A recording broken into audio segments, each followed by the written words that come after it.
Hi everyone. सबसे पहले आप सभी को प्रणाम। आशा करता हूँ कि आप सब ठीक होंगे और आपके फैमिली का अच्छे से ख्याल रख रहे होंगे। तो स्वागत है आपका इस वीडियो में। तो परसों हमने पहले T20 पे बात की थी और कल 23 सितंबर को भारत और ऑस्ट्रेलिया के टीमों के दरमियान दूसरा T20 मैच है। तो उस पर आज बात करेंगे क्योंकि पहला T20 मैच भारत के सपोर्टर्स के लिए बहुत ही ज्यादा डिसअपॉइंटिंग था। स्पेशली बॉलर्स ने जो है वो बहुत ही ज्यादा डिसअपॉइंट किया था पहले T20 में। तो उस पर हमने डिटेल में बात की है, लेकिन दूसरे T20 में भारत की टीम ने क्या चेंजेस करने चाहिए और किस तरीके से क्या अप्रोच से खेलना चाहिए उस पर आज बात करेंगे। क्योंकि पहला T20 में बैटिंग में तो एज ए यूनिट भारत की टीम ने बहुत अच्छा परफॉर्म किया। ऑलमोस्ट सारे बैट्समैनों ने रन्स किए और ऑब्वियसली हर एक मैच में ऐसा दिन नहीं होता कि हर एक बैट्समैन जो है वो रन करता है। तो एज ए यूनिट हम देखें तो एक बहुत ही अच्छी बैटिंग परफॉर्मेंस थी। एक 200 से ज्यादा टोटल किसी भी पिच पे बोर्ड पे लगाना जो है वो आसान नहीं होता और स्पेशली ऐसी बॉलिंग जो कि ऑस्ट्रेलिया की बॉलिंग है, बहुत ही अच्छी बॉलिंग है। तो उस बॉलिंग के अगेंस्ट जो है वो 200 से ज्यादा टोटल बोर्ड पे लगाना जो है बहुत बड़ी बात होती है। और बैटिंग ने भारत के बैट्समैनों ने बहुत ही जबरदस्त बैटिंग की। पर बॉलिंग ने बहुत डिसअपॉइंट किया, स्पेशली जो बॉलिंग यूनिट जो हमने खिलाया था भुवनेश्वर कुमार, उमेश यादव और हर्षल पटेल का एक ये फास्ट बॉलिंग यूनिट था। तो तीनों ने जो है बहुत ज्यादा डिसअपॉइंटिंग किया। हर्षल पटेल जो है वो इंजरी से कमबैक कर रहे हैं और कोई भी बॉलर को जो है वो इंजरी से आने के बाद आसान नहीं होता कि अपना रिदम पकड़ना। तो ऑब्वियसली हर्षल पटेल को वो मार्जिन देना चाहिए क्योंकि हर्षल पटेल जो है वो इंजरी के चलते एशिया कप में भी नहीं खेले थे और एक रिहेबिलिटेशन करके वो आ रहे हैं। तो इंटरनेशनल क्रिकेट उन्होंने कुछ अरसे से नहीं खेली है और ऑब्वियसली जब वो इंजर्ड थे तो वो प्रैक्टिस भी नहीं कर रहे थे। तो उसकी वजह से जैसे ही वो इंटरनेशनल क्रिकेट में आए तो उनके लिए definitely as a fast bowler तो आसान नहीं होगा। हमने देखा कि KL राहुल ने भी फिर एशिया कप में जो है वो स्ट्रगल किया था। तो अभी जो है वो उन्होंने धीरे धीरे जो है वो रिदम पकड़ना चालू किया है। तो एक बैट्समैन को जितनी परेशानी होती है उससे ज्यादा परेशानी एक फास्ट बॉलर को होती है इंजरी से कमबैक करने के बाद, क्योंकि वो रिदम नहीं मिलता, वो कॉन्फिडेंस नहीं मिलता। तो हर्षल पटेल को वो जो है वो मार्जिन देना चाहिए और उनको थोड़ा सा टाइम लगेगा। लेकिन हर्षल पटेल एक बहुत ही जो है वो इंपॉर्टेंट फास्ट बॉलर है हमारी टीम के लिए, क्योंकि T20 स्पेशलिस्ट है वो। T20 फॉर्मेट के लिए जो वेरिएशन चाहिए होती है वो उनके पास है। एक अच्छा बाउंसर है उनके पास, यॉर्कर भी वो कर सकते हैं, स्लोअर बॉल उनका बहुत ही जबरदस्त है, विकेट टेकिंग है। और फिर वो पेस को जिस तरीके से वेरी करते हैं, लेंथ को जिस तरीके से वेरी करते हैं, उसकी वजह से उन्होंने हम रिसेंट टाइम में देखा जो है वो पूरे साल में जो है वो उन्होंने बहुत अच्छी बॉलिंग की और बहुत विकेट्स लिए। तो हर्षल पटेल एक बहुत ही इंपॉर्टेंट फैक्टर होंगे टीम के लिए वर्ल्ड कप में भी।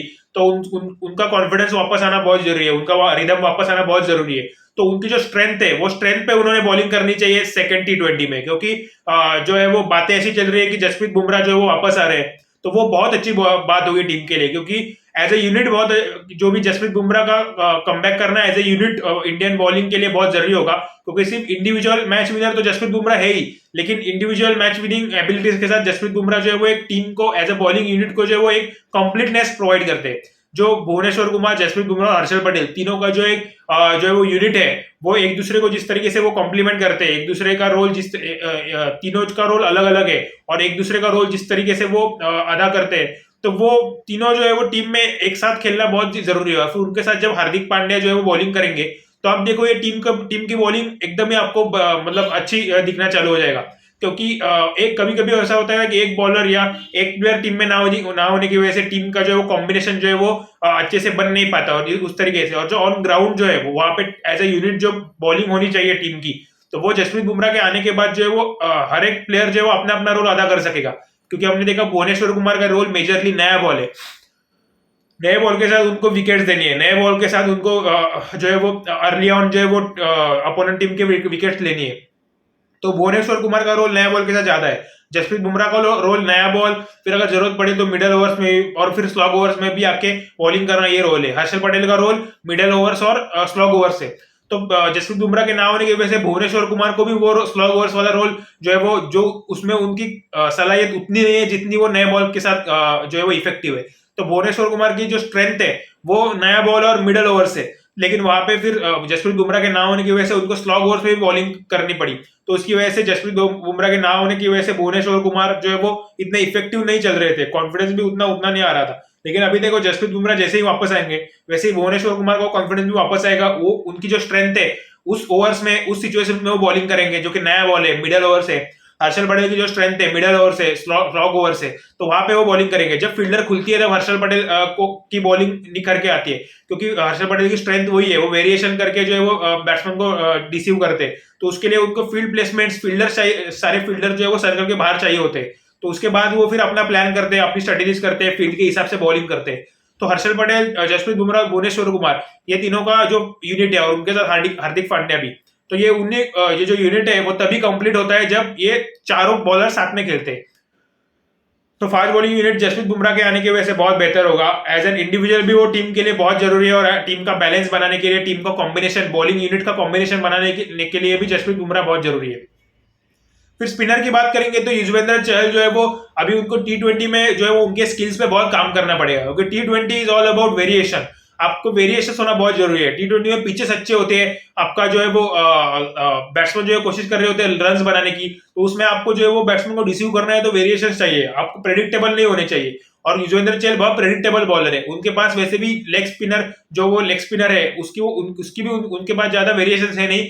और फिर पिच पे भी जो करने का है, लेंथ वेरी करना है आपको, जो है वो अलग अलग लाइंस पे बॉलिंग करनी है, फील्ड के हिसाब से बॉलिंग करनी है, बैट्समैन की स्ट्रेंथ के हिसाब से बॉलिंग करनी है और मैच के सिचुएशन के हिसाब से अलग अलग तरीके की बॉलिंग करनी है।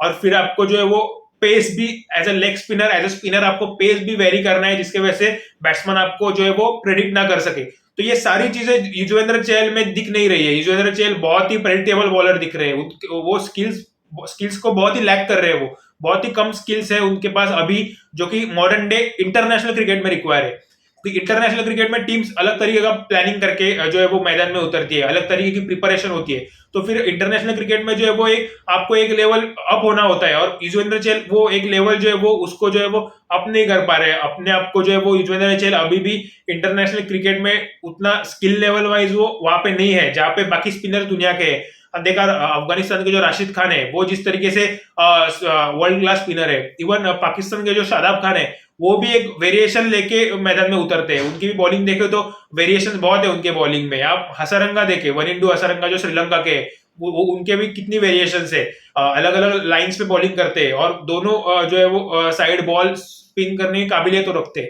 लेकिन युजवेंद्र चहल में ऐसी नहीं है, वो एक ही तरीके की बॉल करते हैं। और फिर गुगली तो उनकी बहुत ही लो लेवल की है, गुगली तो मतलब वो बहुत ही कम करते हैं, उनको भी उनके गुगली के पे कॉन्फिडेंस नहीं है और गुगली उनकी ज्यादा टर्न भी नहीं होती, स्पीड भी चेंज हो जाता है जब गुगली करते हैं तब, तो बैट्समैन को भी प्रेडिक्ट करना आसान होता है कि गुगली है, तो इसके लिए वो गुगली ज्यादा करते भी नहीं है, गुगली पे उतना कंट्रोल भी नहीं है उनका। तो वेरिएशन जो है वो युजवेंद्र चहल को वेरिएशन पे बहुत काम करना होगा। और देखते हैं कि क्या अभी वो वर्ल्ड कप के पहले उनके बॉलिंग में क्या कितना सुधार लेके आते हैं और किस तरीके की वो बॉलिंग करते हैं। उनके बाद हम देखें तो एज ए स्पिनर अक्षर पटेल की तो जितनी तारीफ करें उतनी कम है। वो एक कंप्लीट लेफ्ट आर्म स्पिनर है, दोनों तरीके उनके पास जो है वो सारी वेरिएशन लेफ्ट आर्म स्पिनर के लिए। आर्म बॉल बहुत अच्छा है, गेंद को जरूरत हो तो टर्न भी करते हैं, पिच के हिसाब से बॉलिंग करते हैं, जब पिच पे मदद नहीं मिलती, स्पिन नहीं मिलता, तो फिर एंगल का यूज करते हैं, क्रिस का यूज करते हैं और उसके हिसाब से जो है वो बल्लेबाजों की जो स्ट्रेंथ के हिसाब से बॉलिंग करते हैं और फील्ड के हिसाब से एक मैच्योरिटी के साथ बॉलिंग करते हैं। तो बॉलिंग में तो वो रविंद्र जडेजा की कमी जो है वो पूरी कर रहे हैं, सिर्फ बैटिंग में उनको थोड़ा और जो है वो कर सकते हैं, पर वो थोड़ा और जो है वो पेशेंस के साथ और एक प्रॉपर जो है वो प्लान के साथ उनको बैटिंग करनी होगी। और वो भी जरूर कर सकते हैं जो रविंद्र जडेजा बैटिंग में भी कर सकते हैं, वो उनमें भी वो सलाहियत जरूर मौजूद है। और फील्डिंग में उन्होंने एक कैच छोड़ा तो ऐसे कैचेस नहीं छूटने चाहिए, तो फील्डिंग पे उन्होंने थोड़ा काम करना होगा। और फील्डिंग में भी उनको चाहिए कि और ठीक है रविंद्र जडेजा जितनी वो तो दुनिया के बेस्ट फील्डर है, लेकिन फील्डिंग में भी ऐसे आसान कैचेस तो नहीं छोड़ने होंगे, क्योंकि फील्डिंग भी उस दिन जो है वो बहुत खराब की सबने। फिर रिव्यू भी नहीं लिया, जो कॉट बिहाइंड जो बैट्समैन हुए थे वो भी मतलब रिव्यू लेना पड़ा, वो भी अंपायर ने आउट नहीं दिया था। तो बहुत चीजें हुई, तो एक ही दिन पे ऐसी चीजें बॉलिंग में, फील्डिंग में ऐसी चीजें, और फिर एक रिव्यू लिया नहीं था, तो वो सारी चीजें एक दिन पे जो है वो नहीं करनी चाहिए थी। पर वो गलतियां हुई तो उससे अभी सीखना चाहिए और अगले मैच में थोड़ा बेटर प्लानिंग के साथ खेलना चाहिए। और बाकी ऑस्ट्रेलिया की टीम तो ऑलमोस्ट मोस्टली वही खेलेंगी, और उन्होंने तो मतलब एक बहुत ही मैच्योरिटी के साथ एक प्रोफेशनल तरीके से क्रिकेट खेली उस दिन, और वो उन्होंने बहुत जबरदस्त चेस किया था उस दिन, तो उनकी भी तारीफ जरूर करनी होगी। फिर हम देखें तो हमारे जो है वो बैटिंग में जो है वो देखते हैं कि क्या विराट कोहली कैसे करते हैं, क्योंकि नेक्स्ट मैच में विराट कोहली पे बहुत ज्यादा नजरें होंगी कि वो कैसे जो है वो इनिंग खेलते हैं। शुरू में विराट कोहली को सिंगल डबल्स देखना चाहिए, क्योंकि जब वो शुरू में डॉट गेंदे खेलते हैं ना, फिर वो उन पे प्रेशर बनाते हैं और फिर उसके बाद वो फिर ऐसे शॉट खेल के आउट होते हैं। तो विराट को आते ही जो है ना बाउंड्री को नहीं देखना चाहिए, आते ही उन्होंने सिंगल डबल सिंगल्स के लिए देखना चाहिए और गैप्स के लिए देखना चाहिए, अगर उनकी पावर प्ले में बैटिंग आती है तो देखते हैं कि क्या विराट कोहली जो है वो नेक्स्ट मैच में बहुत चांसेस है कि वो जो है वो रन्स करे। तो फिर मैच के बाद ही बात करेंगे मैच पे। तो तब तक आपको अगर वीडियो पसंद आ रही हो तो प्लीज वीडियो को लाइक भी कीजिए, चैनल को प्लीज सब्सक्राइब भी कीजिए क्योंकि सब्सक्रिप्शन फ्री है। और अपना बहुत सारा ख्याल रखिए, फिर मिलते हैं नेक्स्ट वीडियो में। जय हिंद, जय भारत।